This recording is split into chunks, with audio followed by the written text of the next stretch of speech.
Welcome to the Canarian International Meeting of Alcoholics Anonymous. My name is Mossy and I am an alcoholic.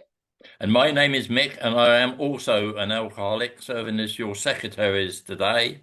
Please join us for a moment's silence. Remember the still suffering alcoholic, both inside and outside this meeting. Mary will read the preamble. Alcoholics Anonymous is a fellowship of men and women who share their experience, strength, and hope with each other, that they may solve their common problem and help others to recover from alcoholism. The only requirement for membership is an honest desire to stop drinking. AA has no dues or fees. It is not allied with any sect, denomination, politics, organization, or institution. It does not wish to engage in any controversy, neither endorses nor opposes any causes. Our primary purpose is to stay sober and help other alcoholics to achieve sobriety. Thank you for letting me be of service. Thank you, Mary. And a very warm welcome goes out to any newcomers or anyone returning to Alcoholics Anonymous. The chat is now disabled until the end of the meeting, except for the meeting host. If you feel the meeting security is at risk at any time during the meeting, please private message one of the co-hosts so that they can check it out. And that's it, folks. A short introduction as this is our old-timers meeting.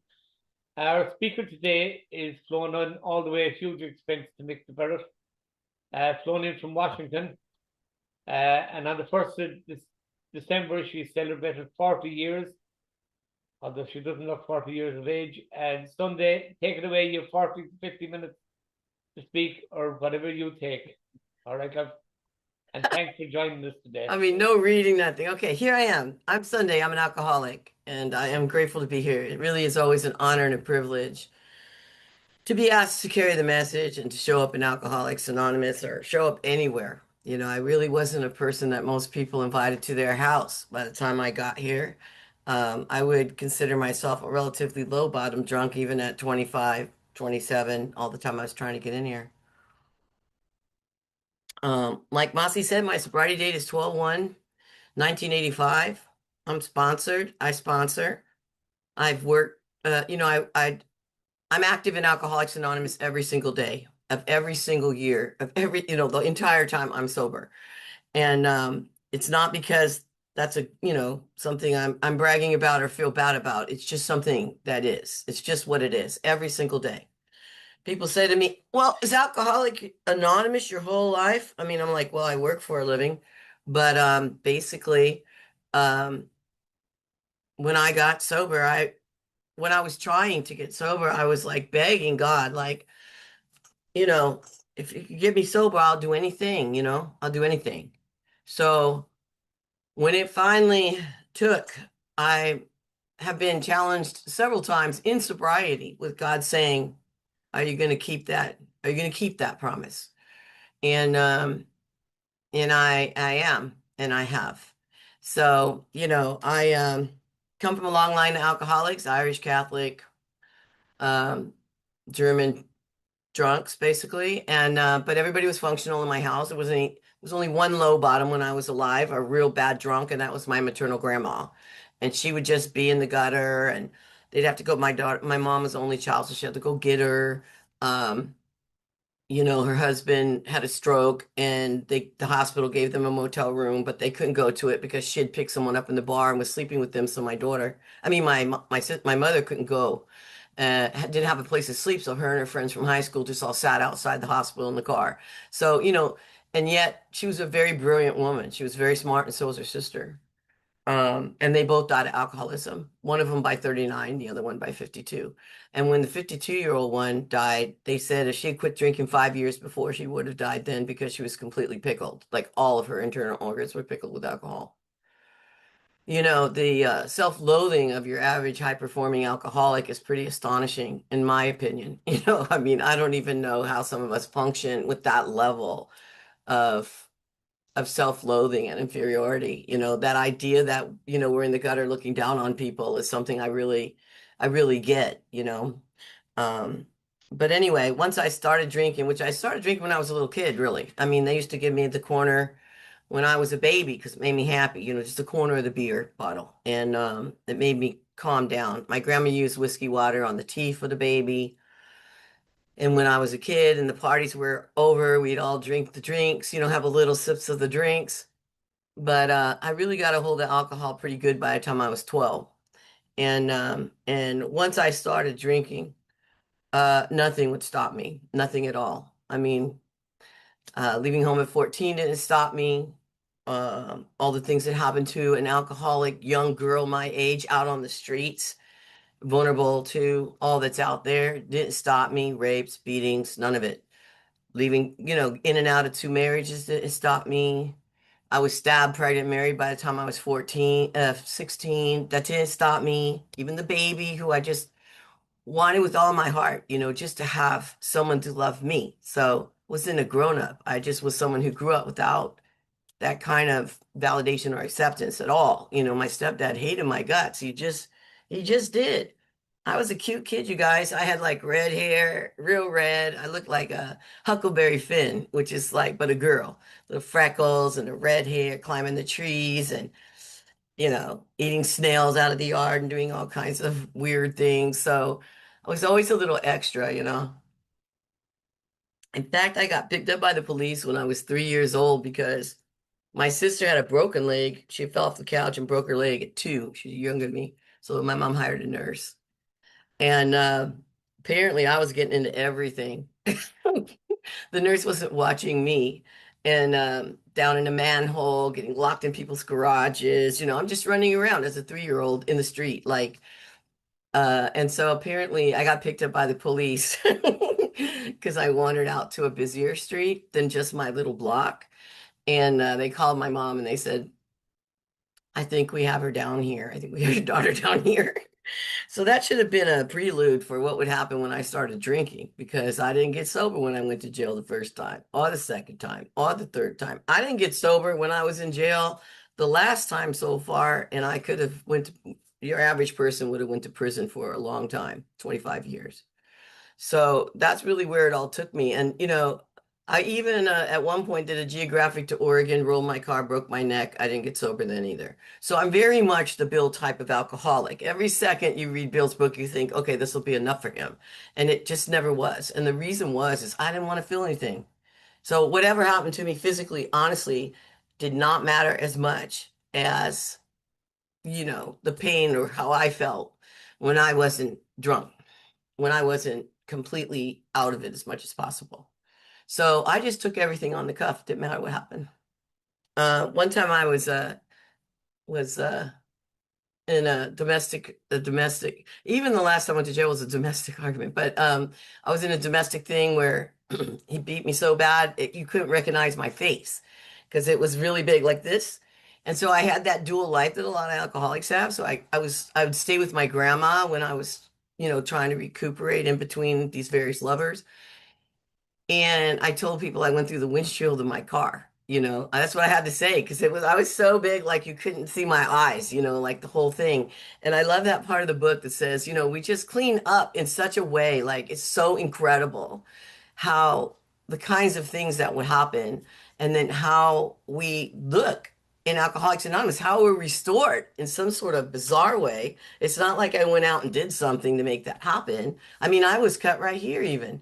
And, I was stabbed 4 times at once, not 4 different times. But I'm just saying, like, it's incredible. By the time I got sober, like people go to rehab, I would go to the hospital and get something removed. So I literally have, I think I've had everything removed from my body I could live without. Appendix, female stuff, just all kind of things. Because I liked the morphine. It was very helpful to just relax my nerves, just sleep as much as I could and get back out there, you know? And that was my life. And I wasn't too unhappy about it, to be honest with you. The thing that made me unhappy is that I had a kid doing this with me, right? And so the only thing I felt when I wasn't drunk was guilty, right? So I had to stay a certain level of drunk to not feel anything. And for me, that kind of created a bit of a sociopath. So by the time I came to Alcoholics Anonymous, I'm telling you, I was a very kind of dangerous person because I didn't care at all about anyone and didn't like people I didn't feel comfortable with them. And I was really afraid I was going to hurt one of you once I got here because if no one's told you, we're very irritating to the newcomer. We just put a lot of attention. We ask them a lot of questions. We tell them a lot of stuff, and they're just sitting there like in shell shock. At least I was. I just couldn't even handle it. So anyway, none of that stuff stopped me from drinking. And one day, this guy came along, my neighbor. I never ever drank with him, but for some reason, he had 90 days when I was walking out of my grandma's house during one of my. And I want to say this too, that it didn't bother me until it started bothering me. So probably the last 4 or 5 years, at least the last three, before I found AA, I was trying to figure out how to stop, how to, pay my bills or show up before I spent all the money. So I did a lot of that kind of controlling and enjoying. I was a whiskey drinker, I was a beer drinker, but I'd drink anything if I didn't have something. You know what I'm saying? Like, well, it didn't really matter. Um, I just tried to never draw sober breath. That was kind of my goal. And I just thought I would die eventually. Like maybe before I was 18, and then all those, my mom and stepdad who treated me so poorly would feel sorry and feel sorry they treated me so bad, like this kind of thing, between self-pity and revenge, punishing or whatever you want to call it. And then the guilt over my kid and my grandparents who I was hurting a lot all the time. Those are kind of the only feelings I came to with. And then at some point in my drinking, it stopped working. It just friggin' stopped working. I was horrified, to be honest. I just could not block out the voices. I could not see myself. I don't know if any of you had that, but I mean, I just couldn't seem to get drunk with some predictability. I would drink, drink, drink, nothing would happen. And then another time I might drink, and then and then I would just tip over and I would be in a blackout. I'd be in jail because I had gotten in some sort of fight, ended up in a swimming pool without my shoes, walking out in the street from the courthouse in the sunshine while everybody else is going to work. This is me. This was my story. This was as good as I could do on my own. And honestly, all I ever wanted was just, someone to love me, a little house with a picket fence, raise my kid. That was my big friggin' goal in life, y'all. But it could not happen. It, I know now that as long as I was drinking, it just couldn't happen. Uh, I just couldn't stick. I couldn't stay, right? And so that was my experience with the first step, because I didn't really understand powerlessness. Obviously, I was making a lot of people really unhappy. And I was very violent. So I would hurt people, if they bothered me at all. I would hit them with a pool cue or, just I would do a lot of different things. And I would disappear for days and come back. And my 5-year-old would say, "Where were you, Mom? Where were you, Mommy?" And I would say, "I'm sorry, baby. Mommy was in the ozone." And then I would lay my head in her lap and cry.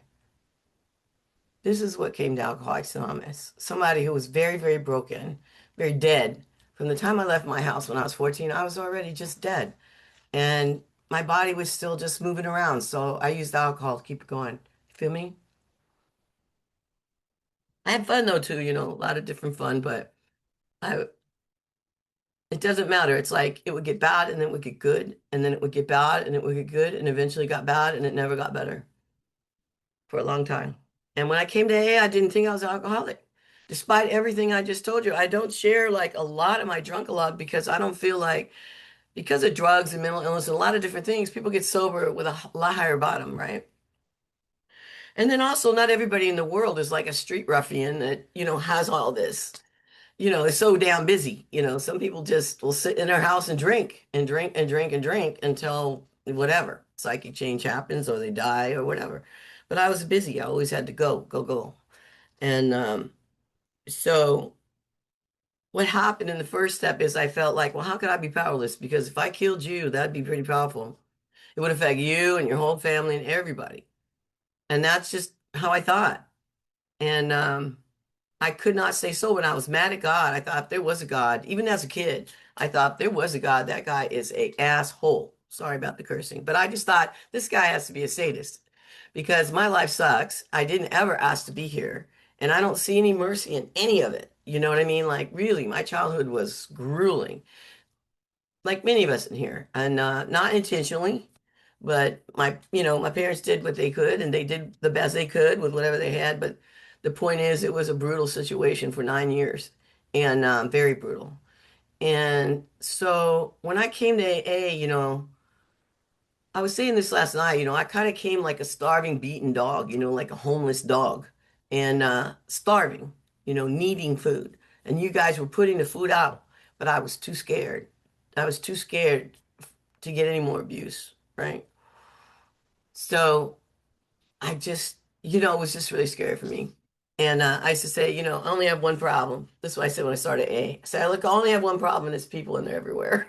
They're just everywhere, because I only came out at night. I was just a night person. I would get up about 4 or 5 and off I'd go until, I had to stop, until it ran out, whatever it was.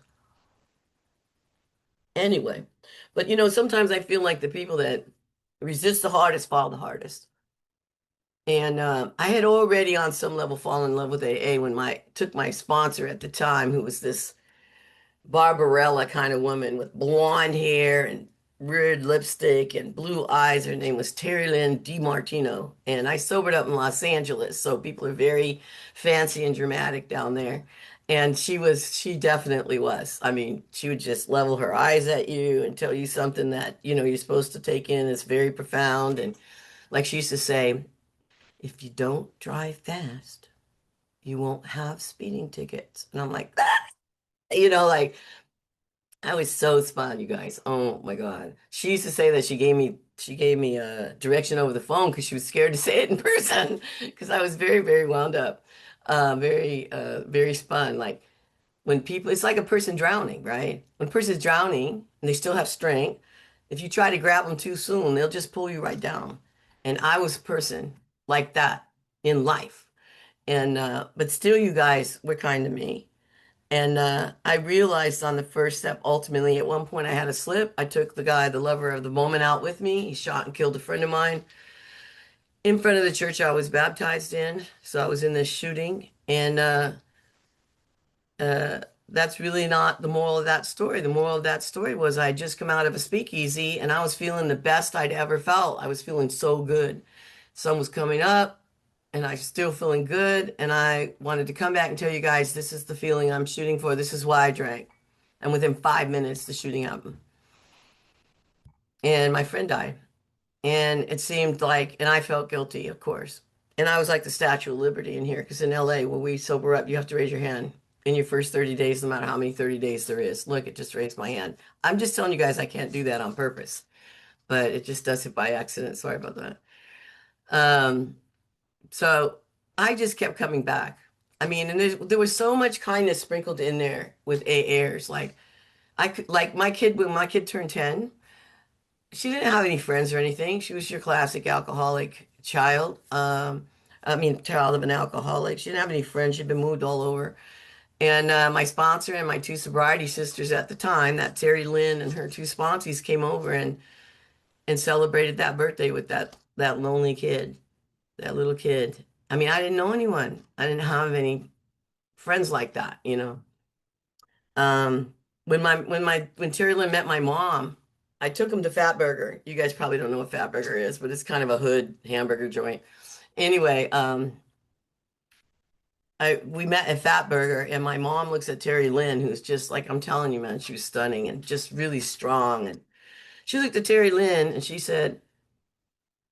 asked her what I had to do to get her to sponsor me. Like she could not believe this person would have anything to do with me at all.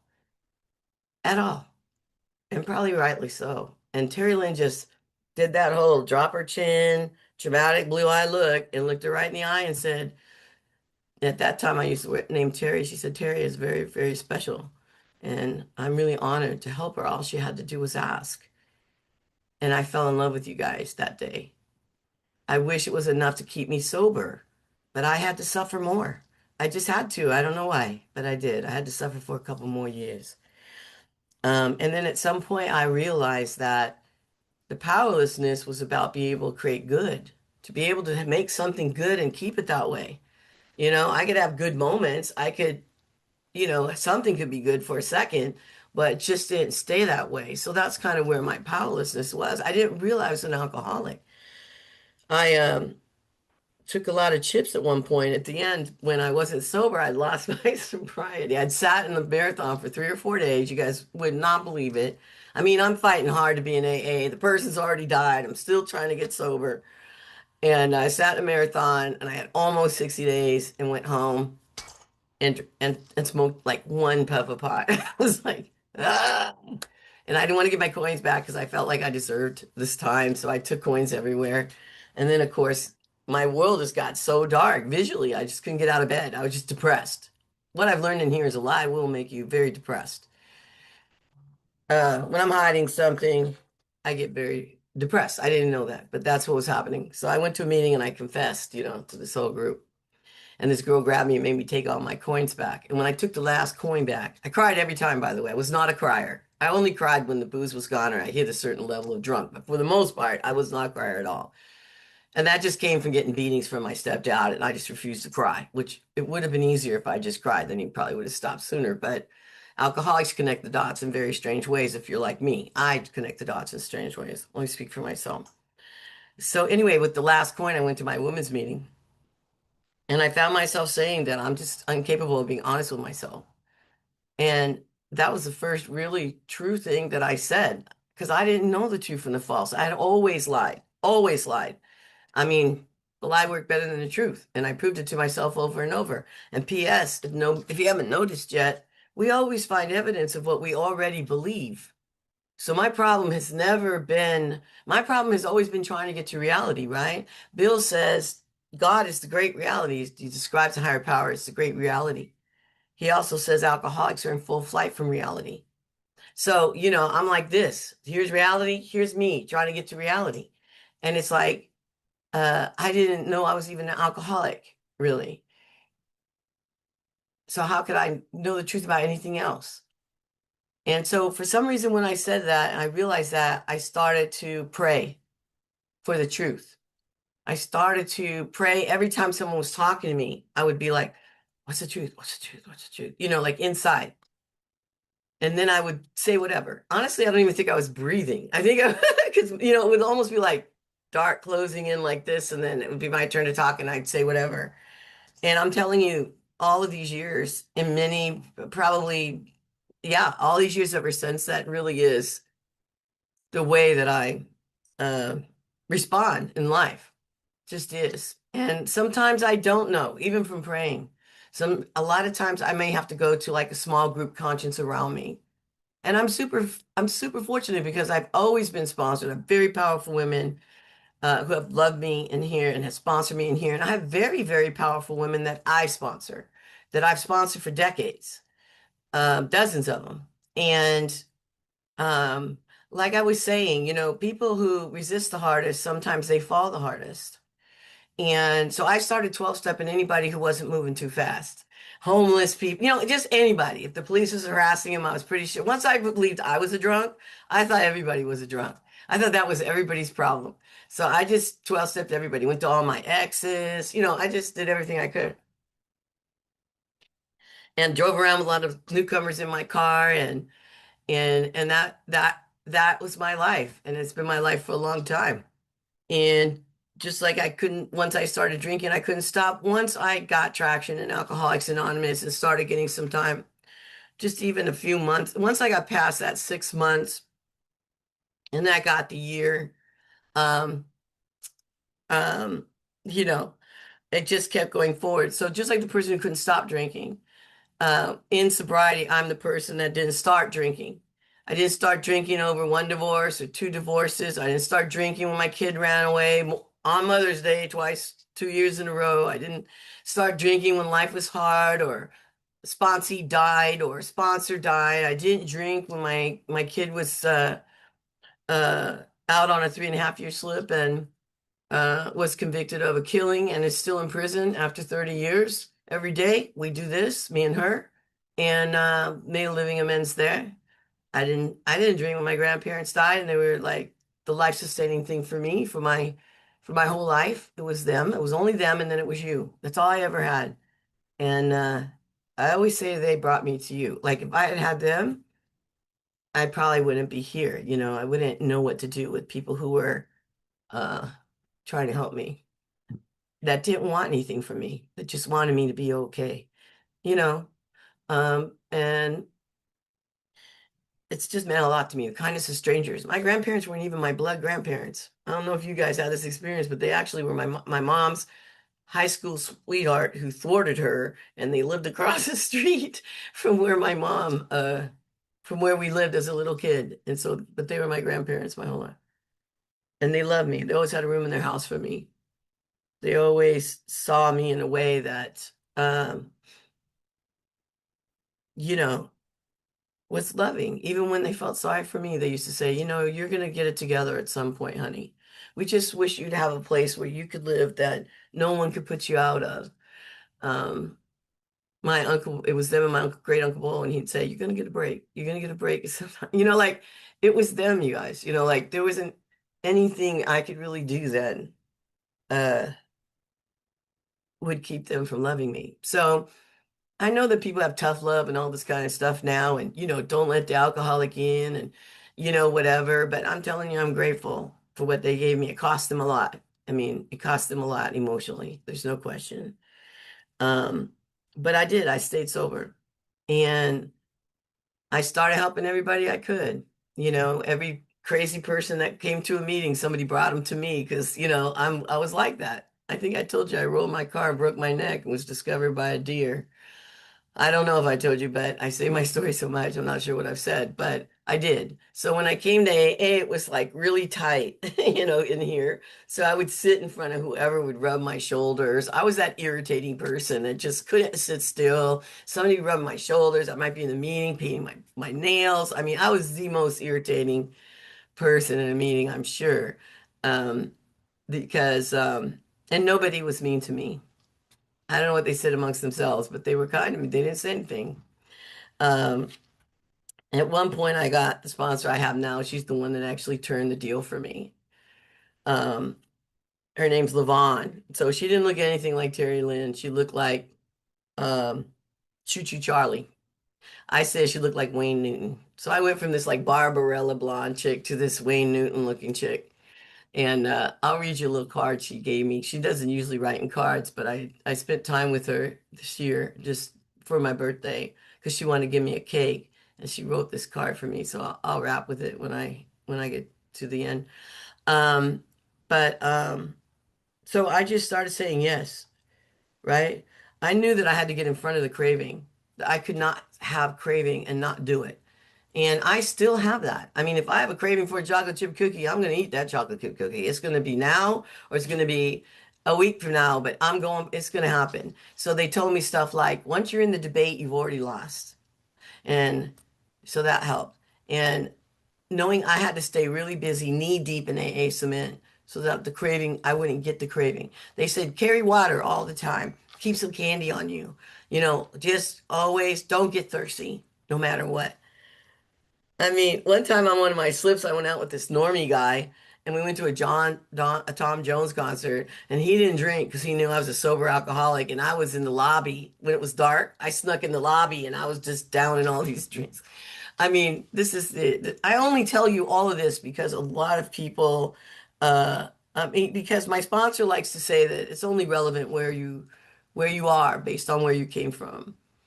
And literally everything that I'm saying, everything that I do in my life, every bit about me is a result of Alcoholics Anonymous. It's something you taught me. It's something that you showed me. It's something you demonstrated in your ability to show up in the most unusual situations. It's just really been something else. In step two, I had to come to terms with the God thing. I had to do it twice in recovery.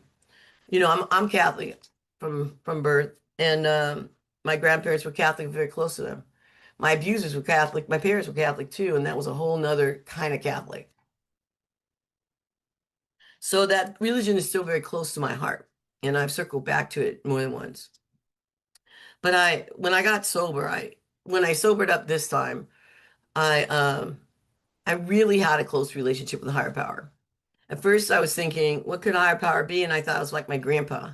So I went with the grandpa thing because he's the only, person whose love I could really see that hadn't harmed me. And then later I had to get a little younger because I was very, into, a lot of relationships. So I had to get a younger one. So the priest was like, well, that's God the Father and Jesus. I'm like, maybe, but I just think he's young and handsome. And I need to like tell him, I need to filter everything through this higher power and tell on people when they hurt my feelings. So I felt like somebody was handling it.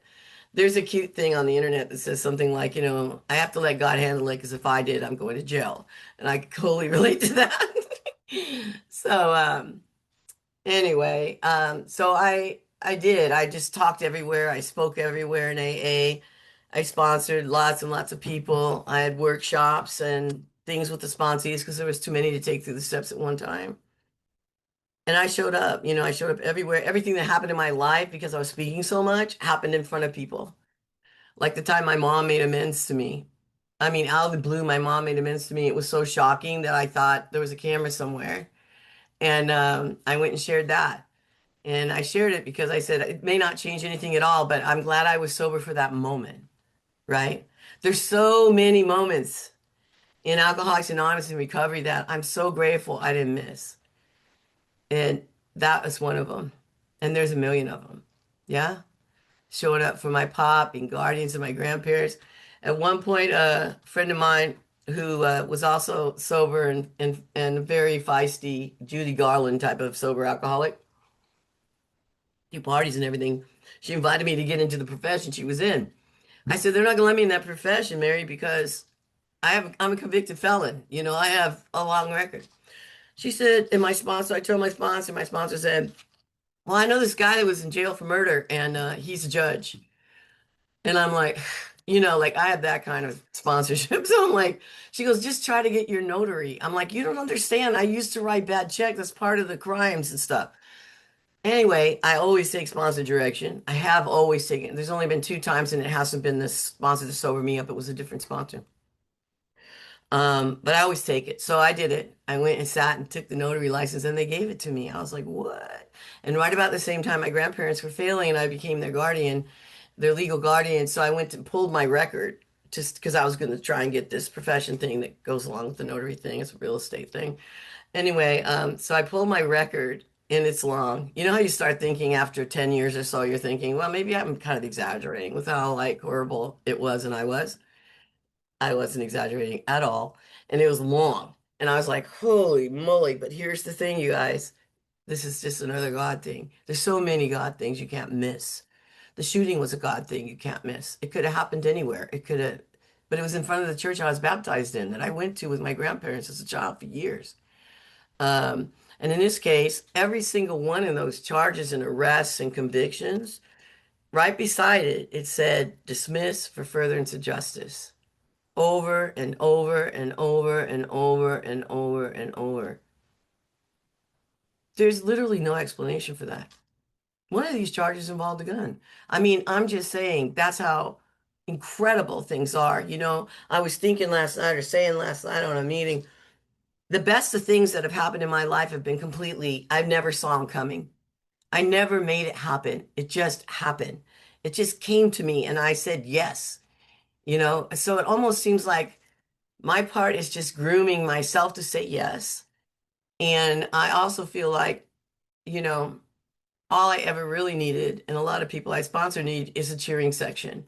Just someone to make sure, to meet with reality, which is always good news, by the way.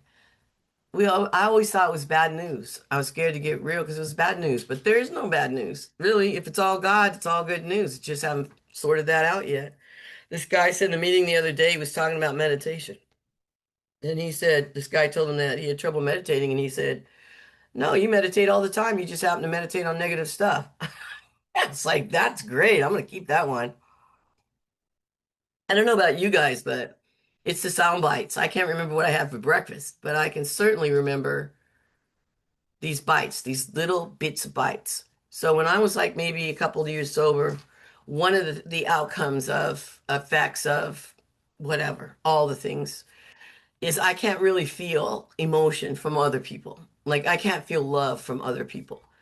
And so I was telling this friend of mine, who I ultimately married that one too, but that I couldn't feel that. And he said, we were just taking a walk, and he said, well, did it ever occur to you like maybe you can only feel the love you have for other people? Oh my God, you guys, that changed my life. That was just mind blowing because as long as I'm loving you, I'm always in love. I'm always feeling love. It can't even be taken. I don't have to be afraid, right? Like, I don't have to look for what I can get from you. You know, I can just give it, give it, give it, and fucking revel in that feeling. And I'm telling you, it changed my life. Now, Alcoholics Anonymous works great because service is, if I have a love language, which really is all the languages, I like words and all the rest of it, but service is a love I understand. We love in here in a way that, for me, I feel is really profound. It's something I can see and feel. It's not a word, it's a demonstration. It's you picking up the phone when I call. It's, you taking the time from whatever you're doing and walking me through wherever I am, reminding me of who I am because my mind is not my friend. I'll run past my little mind thing with you guys. So I feel like the mind is like electric, right? Electricity, all the little neurons. And from the neck down, it's fluid, it's water, it's heart. But when I get up here, or these things are going at one time, I get very confused. It's like standing in water and putting your finger in a light plot. It's just, either one of them work great on their own, but together, it's just confusion. It can't be trusted. The mind can't be trusted. So I need you to guide me back. And you always do. You always do. And so I get that. Somebody offers to take me to the airport. There was a thing, an event happening several years ago. And, I'm kind of older to be going to like public events, just in my opinion. I get kind of confused out there with all the people moving around. And so a whole little group of them took me there, took me on the little train, all of this stuff. I didn't ask for it, they just did it. Um, And my life has been full of those kindnesses from you, and I get it from everywhere now. I mean, I don't know if you guys have noticed, but young people are very kind as a culture. Because I make mistakes all the time. I'm at the cash register. I don't know where to put the thing. And they just go, oh, yeah, that happens to me. Like they just are so much kinder than I even knew how to be. Than I even knew how to be in Alcoholics Anonymous. I had to learn that from you. And so I turned my will and life over to God, and I have ever since. And when my kid went to prison, was convicted, found guilty, I had a God crisis for about 6 years. And I was asking everybody that looked like they had any kind of wisdom at all, what do you do when you have a relationship with someone, with God? And then he just sort of takes your heart, puts it in a basket out in the street, and lets it get run over by a truck. How do you get back? I couldn't feel God anywhere. I was like 12, 13, 14 years sober, 15 years sober. It was a cold place, you guys, cold. And I was relying on my sponsors to take me to meetings. They took me to meetings. I never went to a meeting alone. And at one point, I was in a meeting, and before the conviction, but after the arrest, I went to a different area. My sponsor said, go to an area where you don't know anybody so you can utilize the anonymity. Really great. I mean, she's giving me some incredible, very simple direction. And I was in this meeting.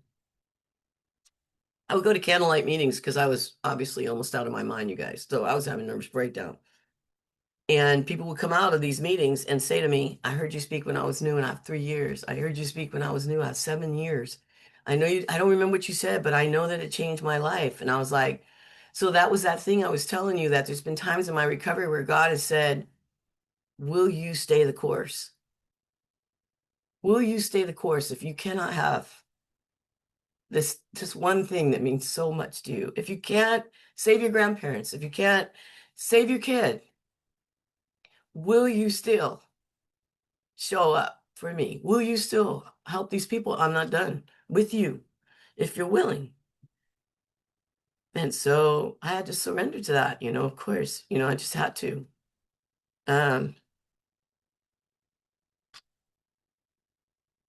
This life is such a gift, it just really is.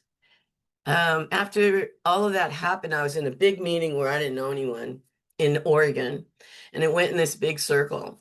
And when it came to me, I said, look, I don't know why I'm staying sober because everything I got sober for is gone. My grandparents are gone. My kid is gone. And there was like 50 people in this big circle around this table.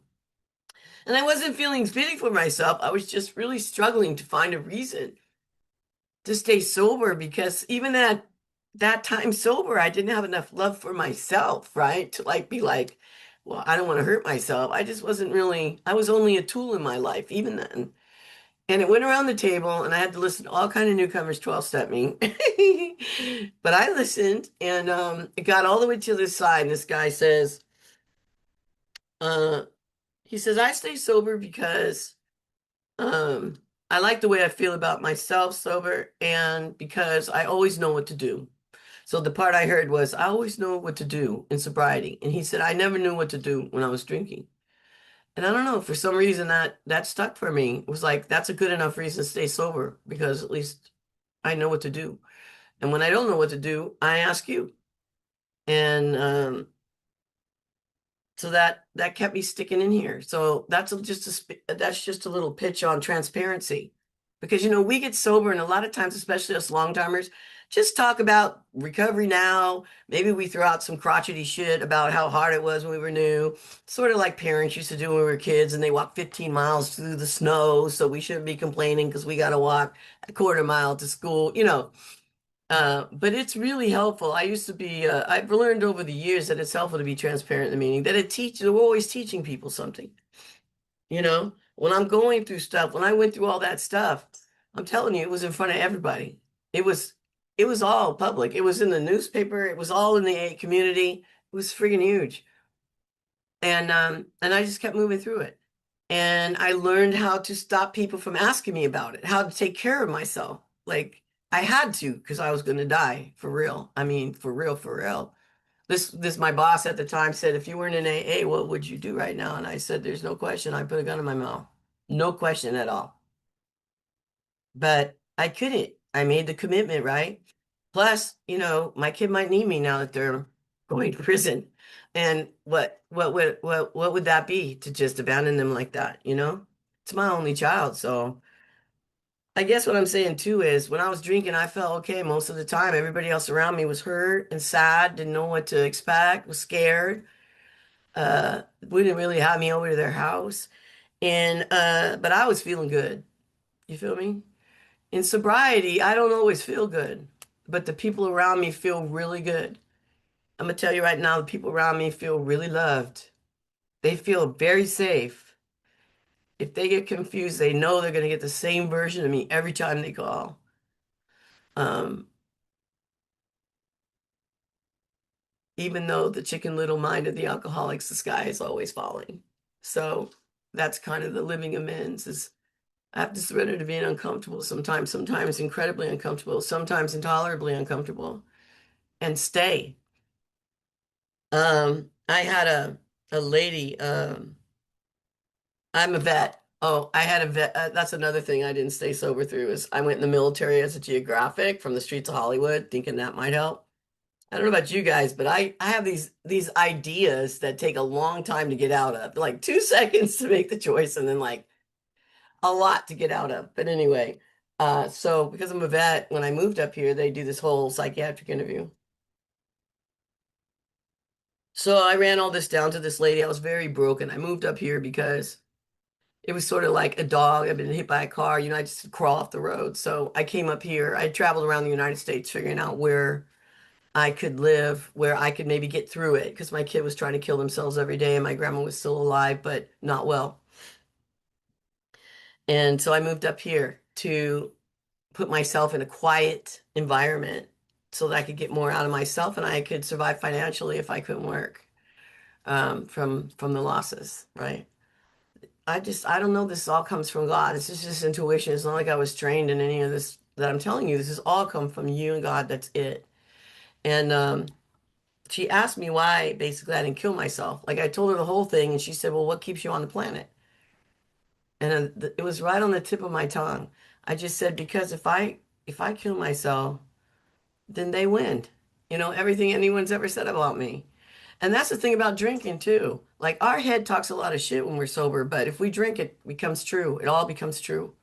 It's lying when we're sober. And that's the thing too, is like most people drink behind a lie.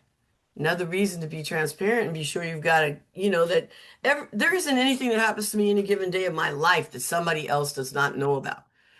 I'm just telling you, people call me every day. I interact with sponsees probably 5, 6, 7 times a day via Marco Polo, Messenger, however they get to me. And I respond. And it's a saving grace, in a way. Like it just really is. Um,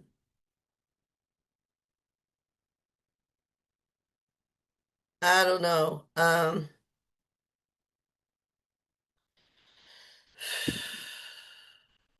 You see all of us sober for such a long time, and I didn't really think I'd get a year. And my sponsor said this thing to me when I saw her. Of course, I was crying when I left her because she said it. You know how sponsors can do that to you. And she goes, when I took you on, I knew I had to pay really close attention, because otherwise you wouldn't make it. So I'm gonna read this thing real quick with her, and I'll close with it. So hold on one second.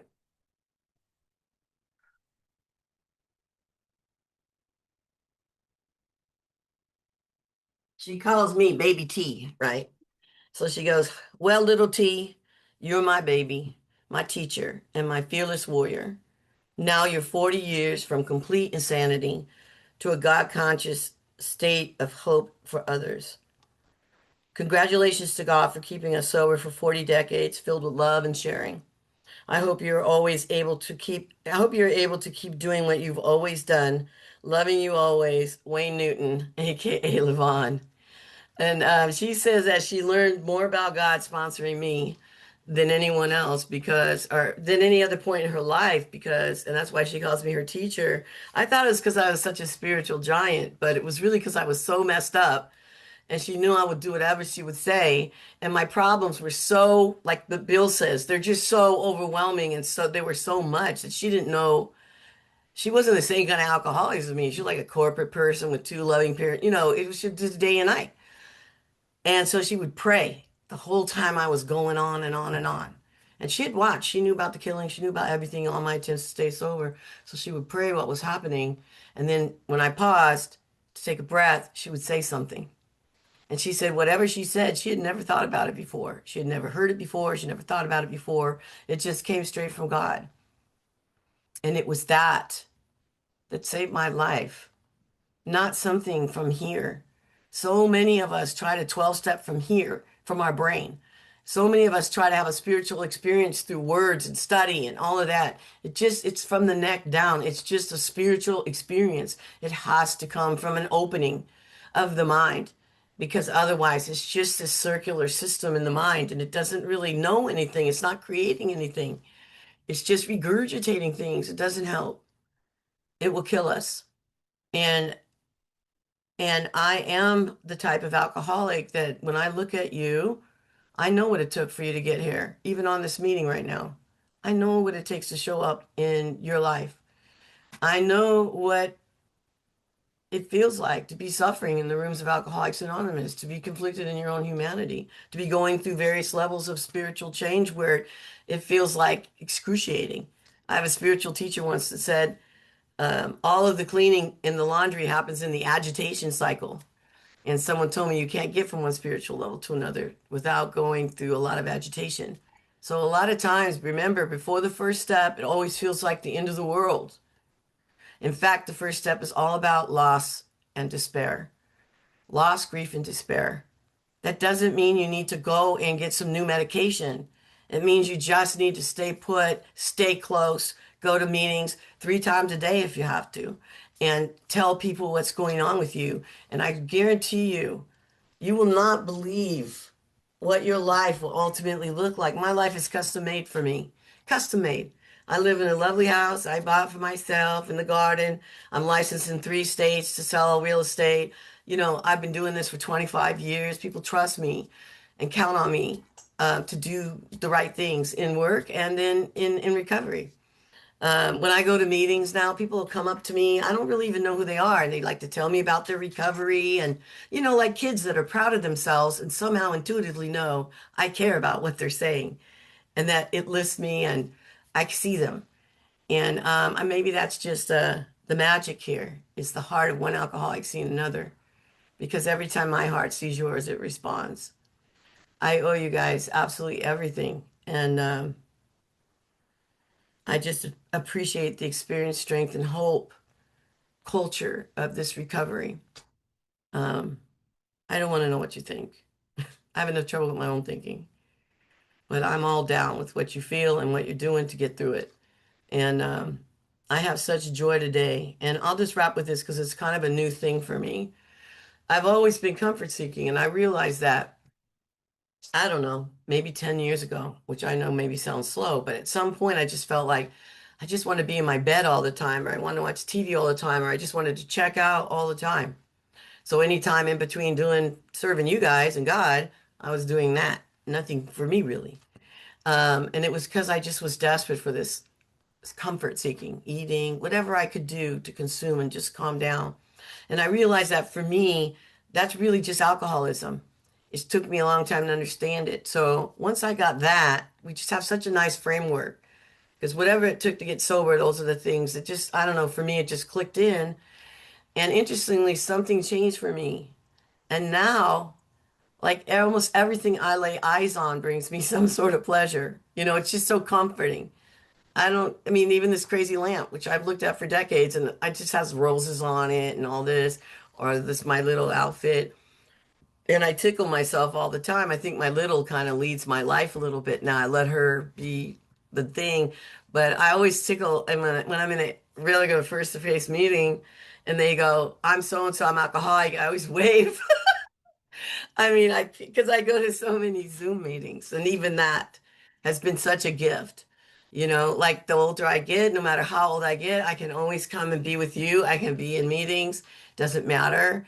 And I now am sober with a lot of the women in LA that I got sober with, who are also now have a lot of time. And I don't know, this life is just beautiful. It's so unpredictable. And why was ever trying to control it when I know that everything else I tried to control went to shit before and after sobriety. You know, that hot idea of not being able to be and not being able to be happy when I'm controlling, and to recognize that when I'm playing God, I'm either praying to God or playing God. And when I'm playing God, I am stressed the F out because I know intuitively I'm in over my head. And I'm just grateful. You know, I'm grateful to be higher powered. I'm grateful to be a sober member of Alcoholics Anonymous. I'm grateful to not hate myself every single day. I'm grateful to not hurt myself like ever. I'm so sweet to myself now. I mean, whoever knew that was even a thing? I know that probably sounds weird to some of you, but it just is, you know. I try to be kind to myself like I would be kind to any of you or a stranger on the corner. If you were crying, I would come and hold you and tell you it was going to be all right and see what I could do. If I was crying in the early years, I want to kill myself. Spank the crying baby. I don't know, man. Everything's changed, you know, and all it took was me being willing over and over to say yes and to just drag myself to the solution over and over. And I'm just grateful, so grateful to you guys and for my life and my recovery. I owe. So off to I go. And it's because I love you. Like, I love this. I love the version of me that you produce every time I come to a meeting. I love the pearls of wisdom that come from the connection of hearing your voice say something that's just occurred to you. And then now it's put words to something in me. There is something that happens between us. I know you felt it. It's just this quickening, this energy that I get lit inside from you, from what you say, from your journeys, from your suffering, from your wins.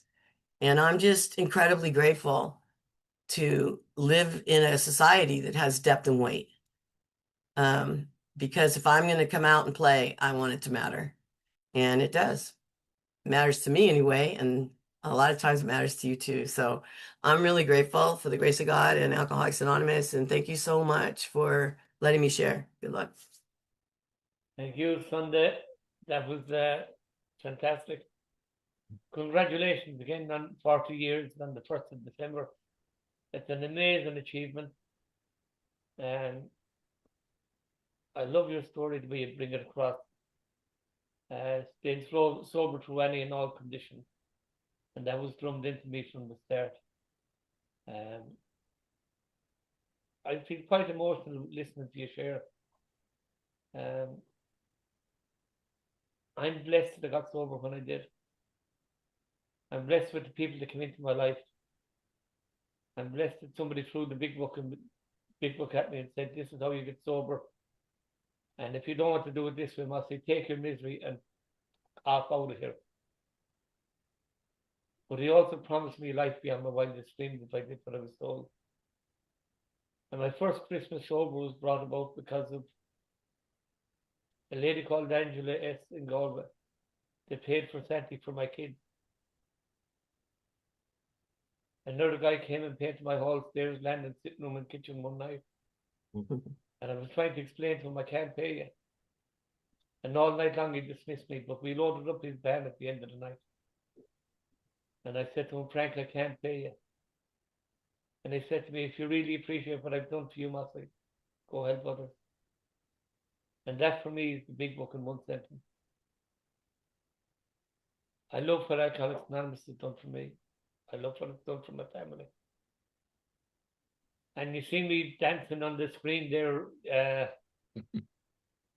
and making love hearts, to my granddaughter. It's, she's in my life because of sobriety.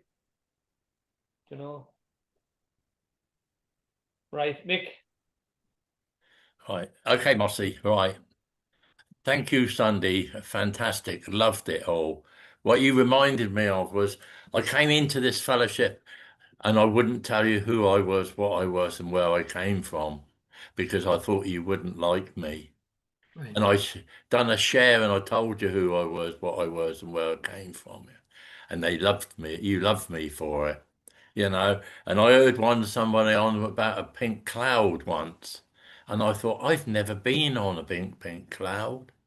I've never been off it because nothing worse has happened to me in sobriety as what in my drinking. I've lost my wife in sobriety, all my brothers, my sister, all people that my family, and I've not needed to take a drink because you've shown me what to do. You've shown me to come into meetings and share what's inside me, the pain and that, and even the good, and and that's all I've done. And I'm up for celebration and Christmas Eve. I'll be 50 years sober. One day at a time, one day at a time, by the grace of you and the God of my understanding. You don't have to wave at me, Mossy. It's okay. I know what I'll give you, Mick. But this fellowship is something I truly believe in. The people of this fellowship. I never trusted anyone, yet I trust you with my life. Isn't it fantastic? We've come to the end of the meeting, and Jim H is going to read the promises. Hi, my name is Jim Hoover. If we are painstaking about this phase of our development, we will be amazed before we are halfway through. We will know a new freedom and a new happiness. We will not regret the past nor wish to shut the door on it. We will comprehend the word or the word serenity, and we will know peace. No matter how far down the scale we have gone, we will not go. We will see how our experience can benefit others. There's a feeling of uselessness and self-pity will disappear.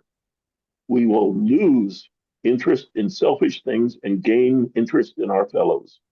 Self-seeking will slip away. Our whole attitude and outlook upon life will change. Fear of people and economic insecurity will leave us. We will intuitively know how to handle situations that used to be. We will suddenly realize that God is doing for we could not do for ourselves.